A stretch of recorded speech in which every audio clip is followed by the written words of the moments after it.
नमः शिवाय। हर हर महादेव।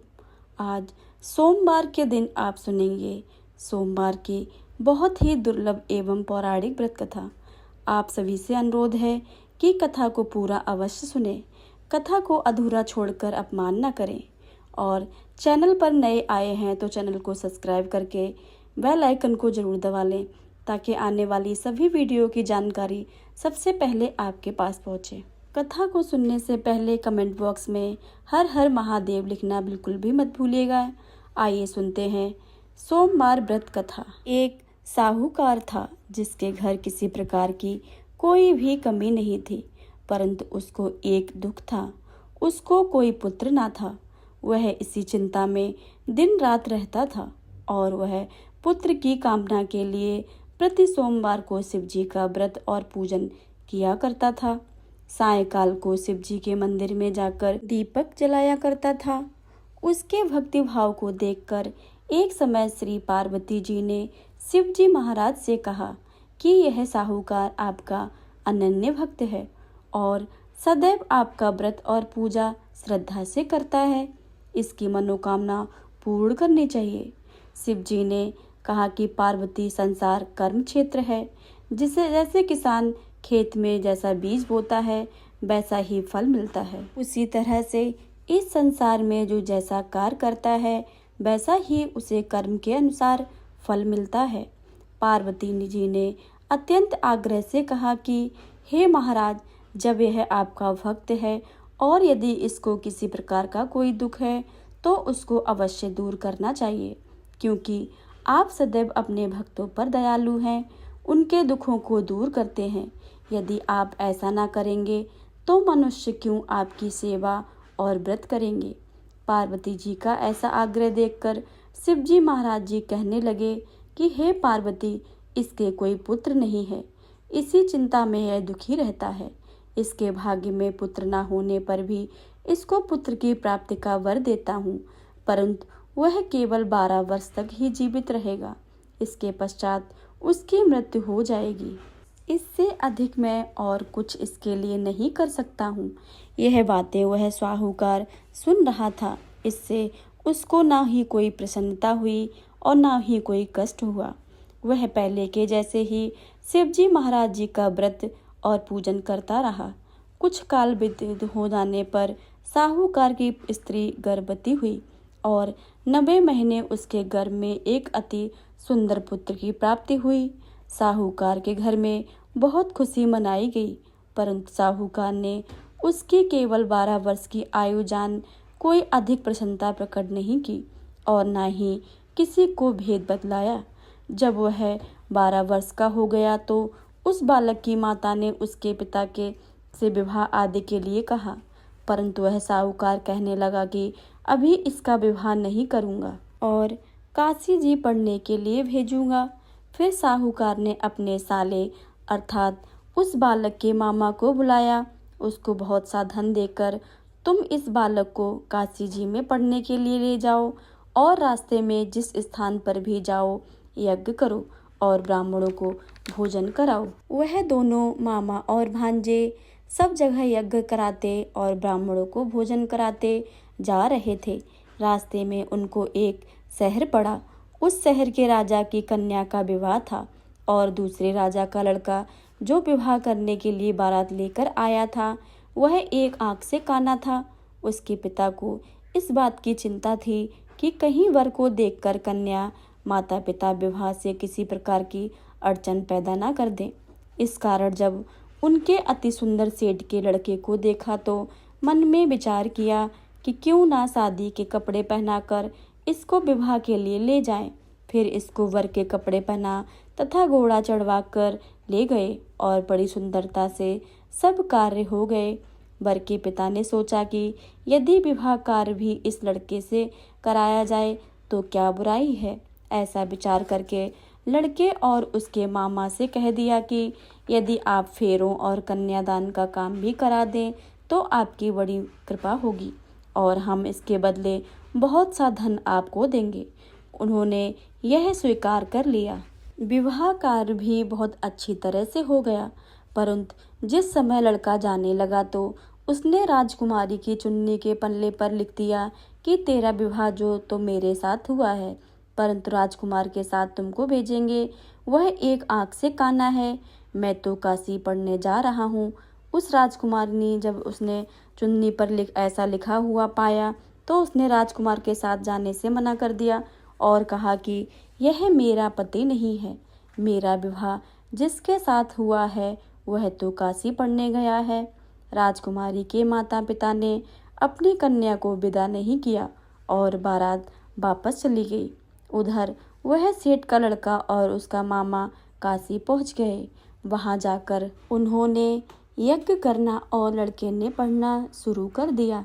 जब लड़के की आयु 12 साल की हो गई तब एक दिन उन्होंने यज्ञ रचा और लड़के ने अपने मामा से कहा कि मामा जी आज तो मेरी तबीयत ठीक नहीं है। मामा ने कहा अंदर जाकर सो जाओ। लड़का अंदर जाकर सो गया और थोड़ी देर में उसके प्राण निकल गए। जब उसके मामा ने आकर देखा कि वह तो मुर्दा पड़ा है तो उसको बड़ा ही दुख हुआ और उसने सोचा कि मैं अभी रोना पिटना मचा दूंगा तो यज्ञ का कार्य अधूरा रह जाएगा। अतः उसने जल्दी से यज्ञ का कार्य समाप्त करके ब्राह्मणों के जाने के बाद रोना पिटना आरंभ कर दिया। संयोगवश उसी समय शिव पार्वती जी उधर से जा रहे थे। पार्वती जी ने कहा, महाराज कोई दुखिया रो रहा है, इसके कष्टों को दूर करें। तब शिव जी बोले, इसकी आयु इतनी ही थी सो भोग चुका है। पार्वती जी ने कहा कि महाराज कृपा करके इस बालक को और आयु दें, नहीं तो इसके माता पिता तड़प तड़प कर मर जाएंगे। पार्वती जी के इस प्रकार बार बार आग्रह करने पर शिव जी ने उसको जीवन दान दिया और शिव जी की कृपा से लड़का जीवित हो गया। शिव पार्वती जी कैलाश चले गए। तब उसी प्रकार यज्ञ करते हुए वे अपने घर की ओर चल पड़े। रास्ते में उसी शहर में आए जहाँ उसका विवाह हुआ था। वहाँ पर आकर उन्होंने यज्ञ किया तो लड़के के ससुर ने उसे पहचान लिया और अपने महल में ले जाकर बड़ी खातिरदारी के साथ उसे दास दासियों के सहित आदर पूर्वक लड़की और जमाई को विदा किया। जब वह अपने शहर के निकट आए तो मामा ने कहा कि मैं पहले तुम्हारे घर जाकर सबको खबर आता हूँ। उस समय लड़के के माता पिता अपने घर की छत पर बैठे हुए थे और उन्होंने यह प्रण रखा था कि यदि हमारा पुत्र सकुशल घर आए तो राजी खुशी नीचे उतर कर आ जाएंगे, नहीं तो छत से गिरकर अपने प्राण खो देंगे। इतने में लड़के के मामा ने जाकर यह समाचार दिया कि आपका पुत्र आ गया है, परंतु उनको विश्वास नहीं आया। तब उसके मामा ने शपथ पूर्वक कहा कि आपका पुत्र और अपनी पत्नी के साथ बहुत सारा धन साथ लेकर आया है। तो सेठ जी ने आनंद के साथ उसका स्वागत किया और बड़ी प्रसन्नता से रहने लगे। इसी प्रकार जो भी कोई इस कथा को पढ़ता है और सुनता है उसके सभी दुख दूर होकर उसकी सभी मनोकामनाएं पूर्ण होती हैं। प्रेम से बोलिए शंकर भगवान की जय, पार्वती माता की जय। यह थी सोमवार व्रत की कथा। अब आप सब सुनेंगे शिव जी की आरती। ओम जय शिव ओमकारा, प्रभु जय शिव ओमकारा, ब्रह्मा विष्णु सदा शिव अर्धांगी धारा। ओम जय शिव ओमकारा, एकानन चतुरानन पंचानन राजे, हंसासन गरुड़ासन वृषवाहन साजे। ओम जय शिव ओमकारा, दो भुज चार चतुर्भुज 10 भुज ते सोहे, तीनों रूप निरखता त्रिभुवन जन मोहे। ओम जय शिव ओमकारा, अक्षमाला वनमाला मुंडमाला धारी, स्वामी मुंडमाला धारी, त्रिपुरारी कंसारी बरमाला धारी। ओम जय शिव ओमकारा, श्वेतांबर पीतांबर बाघांबर अंगे, सनकादिक ब्रह्मादिक भूतादिक संगे। ओम जय शिव ओमकारा। कर में श्रेष्ठ कमंडल चक्र त्रिशूल धरता। सुख करता दुख हरता जग पालन करता। ओम जय शिव ओमकारा।